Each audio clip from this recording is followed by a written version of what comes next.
عازمین حج اور انہیں صحت مندی کا میڈیکل سرٹیفکیٹ دینے والے خبردار ہوشیار، بیمار افراد کے لیے حج کرنا ممنوع قرار۔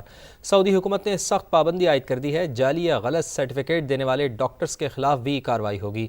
مزید جان لیتے ہیں، اسلام آباد میں نمائندہ سماع عثمان جاوید ہمارے ساتھ موجود ہیں۔ عثمان، کیا تفصیلات آ رہی ہیں اس اہم خبر کی؟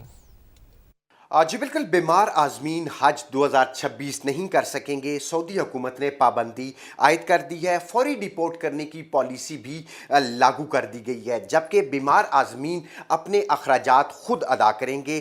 صحت کا جعلی اور غلط سرٹیفکیٹ دینے والے ڈاکٹرز کے خلاف بھی کارروائی ہوگی۔ سعودی حج پالیسی 2026 کے مطابق گردن توڑ بخار، ٹی بی کے حامل افراد پر حج 2026 کی پابندی ہے۔ اس کے ساتھ ساتھ حاملہ خواتین بھی حج 2026 نہیں کر سکیں گے۔ شدید بڑھاپے اور رشح میں مبتلا افراد بھی حج 2026 نہیں کر سکیں گے۔ اس کے ساتھ ساتھ دل کے امراض کا شکار جو مشقت نہیں کر سکتے، ان کے اوپر بھی حج کرنے کی پابندی عائد کر دی گئی ہے۔ نفسیاتی امراض کا شکار افراد، کمزور یادداشت یا ذہنی امراض میں مبتلا افراد بھی حج نہیں کر سکیں گے۔ کینسر، جگر اور پھیپھڑوں کی بیماری میں مبتلا عازمین بھی حج نہیں کر سکیں گے۔ حاجی کیمپوں میں ڈاکٹرز بھی ان بیماریوں میں مبتلا افراد کو حج پر جانے سے روک سکتے ہیں۔ اس کے ساتھ ساتھ سعودی حکومت کی جانب سے مانیٹرنگ ٹیمیں بھی عازمین حج کا فٹنس سرٹیفکیٹ کی درستگی کی تصدیق کریں گے۔ مقررہ معیار کے مطابق نہ ہونے والے عازمین کو ڈیپورٹ کر دیا جائے گا۔ اہم خبر کے 27ویں آئینی ترمیم کے مسودے پر غور کے لیے وفاقی کابینہ کا اجلاس۔ وزیر اعظم میاں محمد شہباز شریف آذربائیجان کے دارالحکومت باکو سے ویڈیو لنک کے ذریعے اجلاس کی صدارت کر رہے ہیں۔ اجلاس میں 27ویں آئینی ترمیم کے مسودے کی باضابطہ منظوری دیے جانے کا امکان ہے۔ مزید جان لیتے ہیں، اسلام آباد سے سمع کے نمائندہ خصوصی عثمان خان ہمارے ساتھ موجود ہیں۔ عثمان، اجلاس میں کون کون شریک ہے اور یہ بھی بتائیں کہ 27ویں آئینی ترمیم کے اہم نکات کیا ہیں؟ جی بالکل، وفاقی کابینہ کا یہ اہم ترین اور غیر معمولی اجلاس ہے جو کہ وزیر اعظم کی زیر صدارت اس وقت جاری ہے۔ وزیر اعظم چونکہ باکو میں ہے غیر ملک کے دورے پہ، اور وہاں سے وہ ویڈیو لنک کے اوپر اس اجلاس کی صدارت کر رہے ہیں۔ تمام وفاقی وزراء جو ہیں اس اجلاس میں شریک ہیں، اور بنیادی طور پر جو 27ویں آئینی ترمیم کا جو ڈرافٹ تیار کیا گیا ابتدائی طور پر، اس کو منظور کروانا ہے وفاقی کابینہ سے، چونکہ سینٹ میں جو ہے اس کو پیش کیا جانا ہے، تو اسی لیے آج رات کو وزیر اعظم نے واپس وطن پہنچنا ہے۔ لیکن یہ چونکہ آج اجلاس سینٹ کا بھی ہو رہا ہے، اس لیے یہ غیر معمولی طور پر فیصلہ کیا گیا کہ یہاں سے فوری طور پر وفاقی کابینہ سے اس کی منظوری لی جائے۔ تو یہ تمام تر معاملات جو ہیں اس میں اس وقت 27ویں آئینی ترمیم کے جو نکات ہیں اس کے اوپر شرکاء کو آگاہ کیا جا رہا ہے۔ وزیر قانون اعظم نذیر تارڑ بریفنگ دے رہے ہیں اس ڈرافٹ کے حوالے سے، اور ساتھ ہی ساتھ جو آئینی معاملات ہیں جو اعلیٰ عدالتوں سے متعلق ہیں اس کے اوپر اٹارنی جنرل جو ہے ان کا انپٹ جو ہے وہ بھی کابینہ کے جو شرکاء ہیں ان کے سامنے رکھا گیا ہے۔ بنیادی طور پر جو نکات اس میں سامنے آئے ہیں اس میں آئینی عدالت کا قیام ہے، جس کی بنیادی وجہ یہ ہے کہ جو عدالتیں ہیں، جو سپریم کورٹ ہے، اس کے اوپر جو بہت زیادہ کیسز کا پریشر ہے، اس پریشر کو، اس دباؤ کو کم کرنے کے لیے حکومت کی یہ تجویز ہے کہ آئینی عدالت قائم کی جائے۔ اسی طرح ہائی کورٹ کے ججز کی جو سینیورٹی ہے وہ معاملہ جو ہے اس تجویز پر بھی غور کیا جا رہا ہے، اور اسی طرح جو باقی معاملات ہیں جس میں اوورسیز پاکستانیوں کو الیکشن میں حصہ لینے کی اجازت دینے کی تجویز وہ بھی اس میں شامل ہے، اور پاپولیشن کا محکمہ وفاق کے سپورٹ کیا جانا ہے۔ حکومت یہ سمجھتی ہے کہ جو آبادی کا مسئلہ ہے، بڑھتی ہوئی آبادی کا، وہ بہت زیادہ گھمبیر ہے اور صوبوں کے سے شاید یہ کنٹرول نہیں ہو رہا، اور وفاقی حکومت کے اوپر جو پالیسی بنائی جانی ہے سطح پر، اسی حوالے سے یہ فیصلہ کیا جا رہا ہے کہ جو پاپولیشن کا محکمہ ہے وہ بھی وفاق کے سپورٹ کر دیا جائے، اور تعلیم کا محکمہ اس لیے واپس لینا چاہتی ہے وفاقی حکومت کی۔ یہ فیصلہ کیا جا رہا ہے کہ قومی نصاب جو ہے پورے ملک میں بچوں کو ایک نصاب پڑھانے کے لیے قومی نصاب کی تیاری جو ہے وہ بھی وفاق کرے گی، اسی لیے یہ تجویز بھی سامنے آئی، اور این ایف سی سے صوبوں کا 5% حصہ جو ہے وہ وصول کرنے کی تجویز بھی ہے۔ حکومت یہ چاہتی ہے کہ صوبوں سے شیئر لیا جائے، اور وفاقی حکومت جو بیرونی قرضے واپس کرتی ہے وہ سارا دباؤ جو ہے وفاقی حکومت پر نہ آئے، صوبے جو ہے اس میں اپنا شیئر ڈالیں، کیونکہ اب اس وقت صوبوں کو 18ویں ترمیم کے تحت جو مالی وسائل ہیں وہ بہت زیادہ دیے جاتے ہیں، اور اس کی وجہ سے حکومت کا یہ خیال ہے کہ وفاقی حکومت کو مالی طور پر مشکلات کا سامنا کرنا پڑتا ہے، تو اس میں صوبوں سے یہ درخواست کی جا رہی ہے کہ وہ بھی اپنا شیئر جو ہے وفاقی حکومت کے حوالے کریں۔ تو بنیادی طور پر یہ تمام وہ معاملات ہیں جو کہ اس وقت وفاقی کابینہ کے اجلاس میں زیر بحث ہیں اور اس ڈرافٹ زیر غور ہیں۔ بہت شکریہ آپ کا، آپ سے اپڈیٹ لیتے رہیں گے عثمان خان۔ اسلام آباد کی انسداد دہشت گردی عدالت نے 4 اکتوبر احتجاج کیس میں بانی پی ٹی آئی کی بہنوں علیمہ خان اور عظمیٰ خان کے وارنٹ گرفتاری جاری کر دیے ہیں۔ وارنٹ مسلسل عدم پیشی پر جاری ہوئے ہیں۔ تو آپ کو بتائیں کہ پی ٹی آئی رہنماؤں اور دیگر کے خلاف 4 اکتوبر احتجاج کا کیس، بانی کی بہنوں علیمہ خان اور عظمیٰ خان کے وارنٹ گرفتاری جاری کر دیے گئے ہیں۔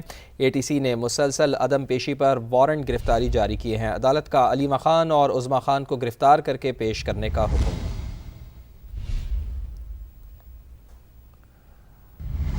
لاہور میں اسموگ کی شدت کم نہ ہو سکی۔ فضائی آلودگی کے اعتبار سے لاہور آلودہ ترین شہروں کی فہرست میں دوسرے نمبر پر ہے۔ شہر کا AQI 338 ریکارڈ کیا گیا ہے۔ مزید بتائیں گی نمائندہ سما مائرہ ہاشمی۔ جی بالکل، لاہور اس وقت شدید اسموگ کی لپیٹ میں ہے اور لاہور کی فضا انتہائی زہر آلود محسوس ہو رہی ہے۔ عالمی ماحولیاتی ادارے کی رپورٹ میں فضائی آلودگی کے اعتبار سے صوبائی دارالحکومت دوسرے نمبر پر ہے۔ لاہور کا AQI 338 ہے، جبکہ بھارت کا شہر دلی سر فہرست ہے اور دلی کا AQI تقریباً 600 سے بھی تجاوز کر چکا ہے۔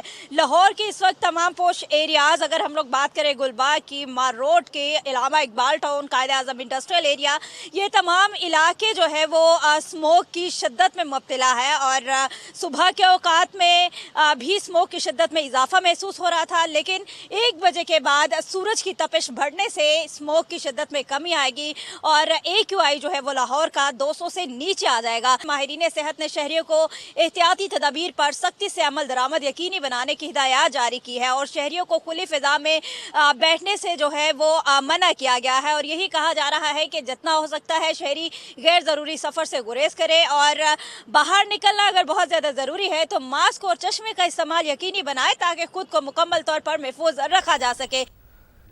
جی عثمان، بہت شکریہ، آپ ہمیں آگاہ کر رہے تھے۔ ادھر جہلم میں GT روڈ سہاوا کے قریب 2 ٹرکوں میں تصادم ہوا ہے۔ حادثے میں 2 افراد جاں بحق اور 1 زخمی ہو گیا ہے۔ سہاوا کے قریب 2 ٹرکوں میں تصادم، 2 افراد جاں بحق ہوئے۔ حادثے میں 1 شخص زخمی بھی ہوا ہے جسے اسپتال منتقل کر دیا گیا ہے۔ ریسکیو ذرائع ایسا بتاتے ہیں۔ حادثے کے بعد ٹرک نیچے گر کر درختوں میں پھنس گیا تھا، ریسکیو ذرائع کا ایسا بھی بتانا ہے۔ تو جہلم میں افسوسناک واقعہ، GT روڈ سہاوا کے قریب 2 ٹرکوں میں تصادم، حادثے میں 2 افراد جاں بحق اور 1 شخص زخمی ہو گیا۔ سیلاب اور ہیٹ اسٹروک جیسی قدرتی آفات کو کم کرنا ہے تو کراچی میں طرز تعمیر کو ماحول دوست بنانا ہوگا۔ ماہرین نے خبردار کر دیا ہے۔ DG SBCA کہتے ہیں کہ وقت آ گیا ہے کہ حکومتوں سمیت دیگر متعلقہ ادارے اس اہم معاملے پر متفقہ پالیسی بنائیں۔ مونس احمد کی رپورٹ۔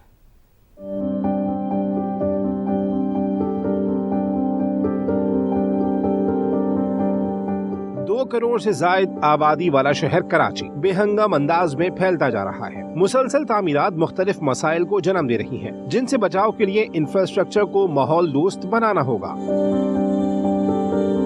نجی ہوٹل میں پاکستان گرین بلڈنگ کے عنوان پر کانفرنس میں ماہرین نے خطرے کی گھنٹی بجا دی۔ کہتے ہیں قدرتی آفات کو روکنے میں طرز تعمیرات کو بدلنا ہوگا۔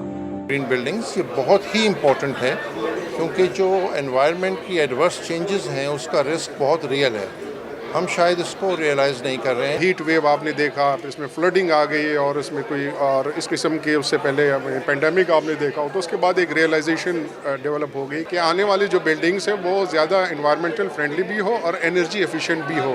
ڈائریکٹر جنرل SBCA مزمل حال پوٹو نے کہا وفاقی اور صوبائی حکومتوں سمیت تمام متعلقہ اداروں کی متفقہ پالیسی بنانا وقت کی اہم ضرورت ہے۔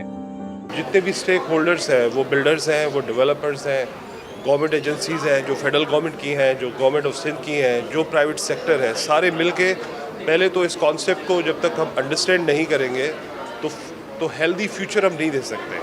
ماہرین کے مطابق کراچی میں 20 لاکھ سے زائد ہاؤسنگ یونٹس کی کمی ہے۔ اگر اس کمی کو ماحول دوست تعمیرات سے پورا کیا جائے تو شہر کے ماحولیاتی مسائل میں خاطر خواہ کمی لائی جا سکتی ہے۔ کیمرامین محسن علی کے ساتھ مونس احمد، سما، کراچی۔ اور اس وقت بڑی خبر آ رہی ہے کہ وفاقی کابینہ نے 27ویں آئینی ترمیم کی منظوری دے دی ہے۔ وفاقی کابینہ کا اجلاس جاری تھا اور اس اجلاس سے یہ اب خبر آ رہی ہے کہ وفاقی کابینہ نے 27ویں آئینی ترمیم کی منظوری دے دی ہے۔ وفاقی کابینہ کا اہم ترین اور غیر معمولی اجلاس